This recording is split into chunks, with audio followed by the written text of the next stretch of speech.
We grew up less than a quarter mile away from each other. So the way I met him the first time was he turned out to be my brother's guitar teacher.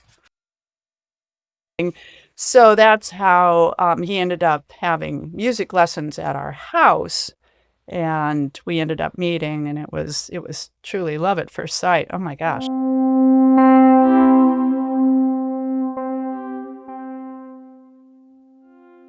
So this just really high electric type of person that everybody wanted to be around. I mean, everybody just really enjoyed, pull out your guitar, come on, man, and then, he could play for hours because he knew all the songs.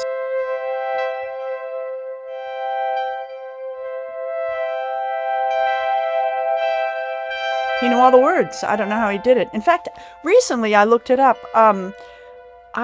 There is a name for this. I think he had a little bit of some type of it's called hyperphonesia, which means that whatever you hear, you can remember.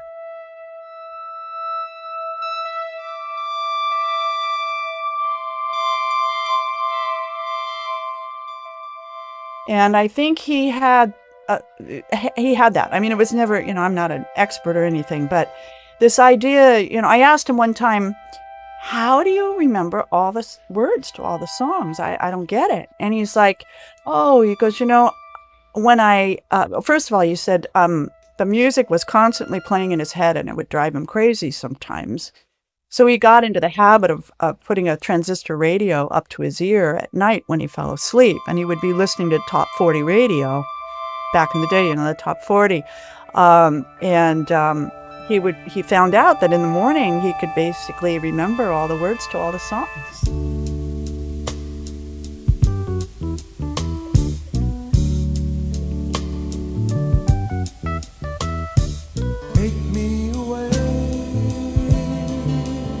The song, yeah. Let's see, Take Me, did we do Take Me Away? No, Take Me Away is the next song. Take Me Away, yeah.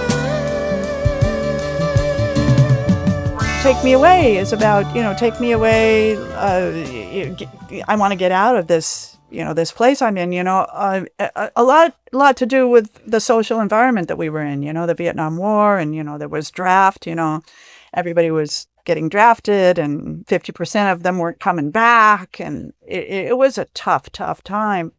So it was really, a lot about the talking about the society, the situation that we were in at the time. To my fantasy world, where the bad guys fight with gumdrops. Kind of funny, when you hear the lyric. It's like from this child's perspective, right? Yeah. It's got this like innocence to it. Yeah.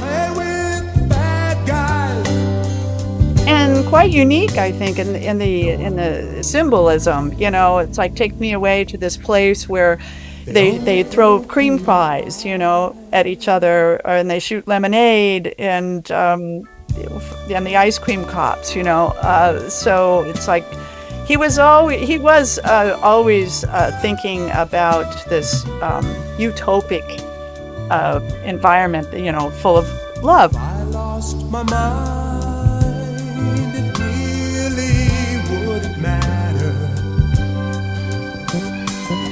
These innocent images that you're talking about, the ice cream, and it's very playful. And then at one point he says, like, my dreams were all lies, and my reality haunts me. Reality. I mean, because of all the other lines he's saying at the end, that just sticks out the most to me. It kind of, it seems like it feels like a peek inside, inside what he was thinking, kind of thing, like very, like a deep emotion comes out in that song. So he was adopted too. I can't see. He even said a couple of times that he was searching for his mother. We petitioned the courts to get his adoption papers released. It never happened. Take me away. Take me away. Take me away.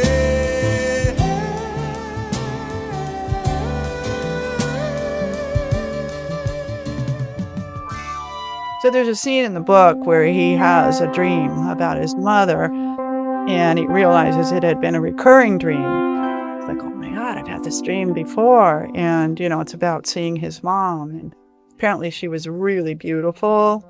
And, so I think there was a hole in his heart. And, it does come out in his writing, in his songwriting, I think, very much so. Yeah, I think and so there's too. so much more music, Mike. Oh my goodness.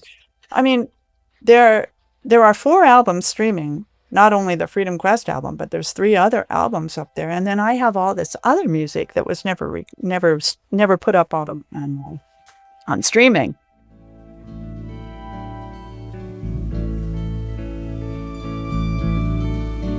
The album is, what is the album called again? It's called Freedom Quest. Freedom Quest, like the book, right? Don't you understand? You're all in the band. Listen to the band. Whoa, grab yourself a hand. So the song is Take a Little Time. Can you tell us something a little about Take a Little Time? Yeah, well, the musicians on the Freedom Quest band were absolutely amazing. So David Benoit ended up having an amazing career. He's the only one out of the band. Not everybody can become, a successful musician, but he did. And he's a big-time jazz pianist, and also does a show on K-Jazz in Los Angeles. So he was on keyboards and actually was playing Hammond B3 through Leslie speakers on some of the songs. And Take a Little Time is an up-tempo kind of, it's about life is just a concert. The stage is all around you. You're just a part of a big old band that's playing day and night. And about the fact that you need to take care of yourself in order to be able to take care of other people. And each of those songs, there's 7 songs on the album, have these huge, long, psychedelic jams in the middle, which was so indicative of the times. And some incredible guitar solos, David Benoit on keyboards, and Hammond B3, just insane. I mean, they still, to this day, resonate. I like it better even now than I did then. I think, as when you're working on music, you're so critical of what's happening. But now I'm listening to it going, damn, this is just like hot.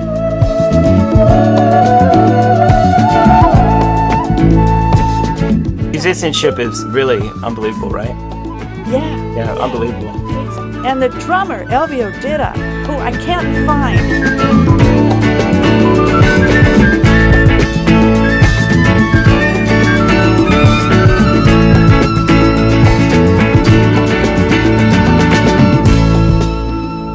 In touch with David Benoit, but I cannot find Elvio Dida. And so, if by any chance anybody knows where he is, I really would like to talk to him.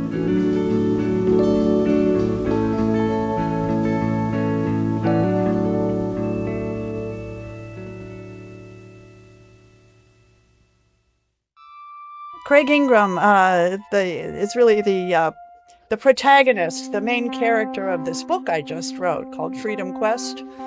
Yeah, congratulations for your debut novel, right? Yeah. Here it is. There it is. Freedom Quest. Freedom Quest, which was the name of the 1973 band that he put together in San Diego. And it was an amazing band, but it was short-lived. The story is really Craig Ingraham's life. I changed all the names, though, so he's Michael in the book. Right. He had such an interesting life, a very unconventional life. It's been have you always been writing's been a passion of yours, or? No. Let me put it this way. I never thought I would write a book. Honestly, I never thought I would write a book. I think I've always been an avid reader since I was 11. I remember I read Hawaii, like 500-page book when I was 11. So I've always been a reader. I worked at libraries when I was at school, college. I think I put writing up on a pedestal, like authors were beyond what I ever thought I could do. And after he died, it was like it was just like coming out, you know. I was writing 6 hours a day. It was during the pandemic. Yeah. He died 3 days before the pandemic started, before the lockdown. But in writing this book, I found out I really like this. Last song that we're talking about is Calling You My Brother. Calling You My Brother. Sitting Yeah. here thinking of the times I spent without love. It reminds me of the hungry millions, lonely and without love. So I make a wish and say a prayer and hope that things will be all Little story behind that. Back in the early 70s, music producer, came to Craig, Michael in the book, and offered him $10,000 for that song. And he turned it down. Okay. The producer wanted the copyright. He wanted everything. Everything. This is so Flat sick. fee. Yeah. They flat would fee, even ask 10,000. that. Unbelievable enough. Yeah. And by the way, that cannot happen in Europe. The laws in Europe, the copyright laws in Europe, you can't do that. Yeah. Now, here, everything's for sale, right? So, you can sell your copyright to somebody. But he turned it down. And, that would come up occasionally later on, when we got back together again, or some of his musician friends. It's like, man, $10,000, man, you turned that down, buddy.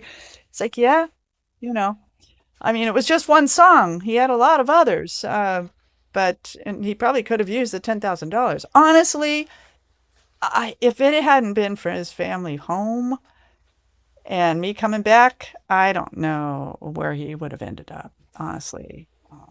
He was not into making money. He couldn't, promote himself. Unlike me, I straddle artist and promotion, Yeah, you I'm seem okay. you're good at promoting. I can tell. I You're can play very the good. game. You I really can play the game. Yeah. I need to learn from you with that stuff. I'm also terrible at promoting, so this is, I can tell you're quite good at it. But it shows his integrity too at the time that he was. So I mean, that lives longer than $10,000. So, and that's hard. That's very hard to do. This time I'm calling you my brother. Oh, I'm calling you my brother. Very hard to do. So. Yeah, I agree. So yeah, calling you my brother. It's a beautiful song. About brotherhood, and we are all one.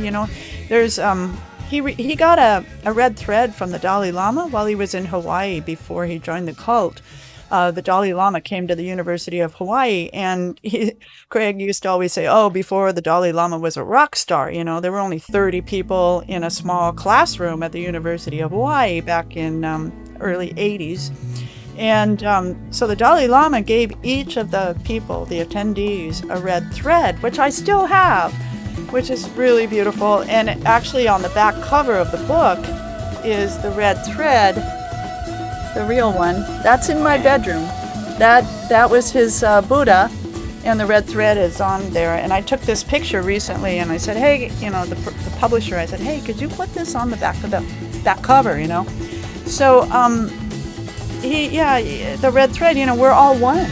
And I think Calling You My Brother talks about that, and that's what the Dalai Lama said to him, and handed each person a red thread and said, look, this is the red thread that goes through each of our hearts. We are all one. And that's the message we need to remember, Yeah. I mean, we keep dividing ourselves, dividing and not understanding each other. And it's just so sad. I agree, and I think that's how this is a poignant book because of that. I think about after listening to the music and researching the book a little bit and talking with you, like I said, it's so present to what's happening today, and it's really an important story. So Thank you so much. people should read it. Thank you. Oh my gosh, that Thank you makes for me so much thank you fun. thank you for sharing your book and talking to RoomRock. Thank And you. it's really it's really RoomRock RoomRock. rocks, baby. I should call it. Yeah, I'll call it Book Rock. I'm gonna call it book rock. I want to call it book rock. A book rock. Yeah, Okay. yeah. This I one's love book books. rock. Yeah. Okay. Book rock, room rock. The room rock, book rock. The RoomRock book rock. Yeah. Pleasure talking to you. Book's out. I don't pitch too much, but the book's out April 21st. April 21st. Oh yeah, and can I just share with you? So in Chicago, well, I'll just say this: go to my website, DeboraMasterson.com, and on the events page, you'll see all the places that I'm going to be.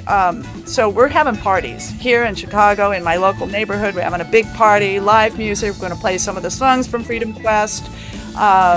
We're going to decorate it with tie-dye and lava lamps, and it's going to be fun. So I hope to see as many people as possible. I'd love to meet people. And then I'll be in San Diego.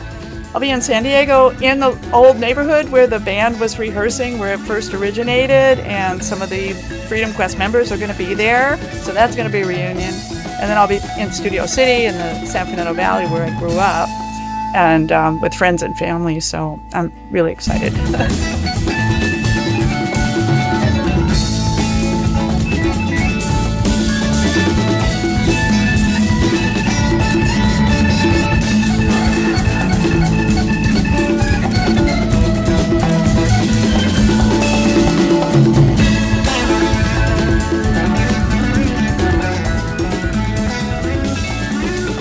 A magic carpet, all the band members, and it's like we're pretending like we're going through space. And Craig always wanted to put stars behind, like put a backdrop of stars behind the magic carpet and the band members on it, but it never happened.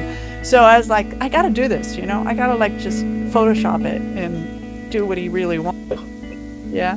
Anyway. All right. Thank you. Well, take care. Thanks for talking with me. Thank you so much. Thanks, Mike. Yeah. Talk to you later. Bye. Bye.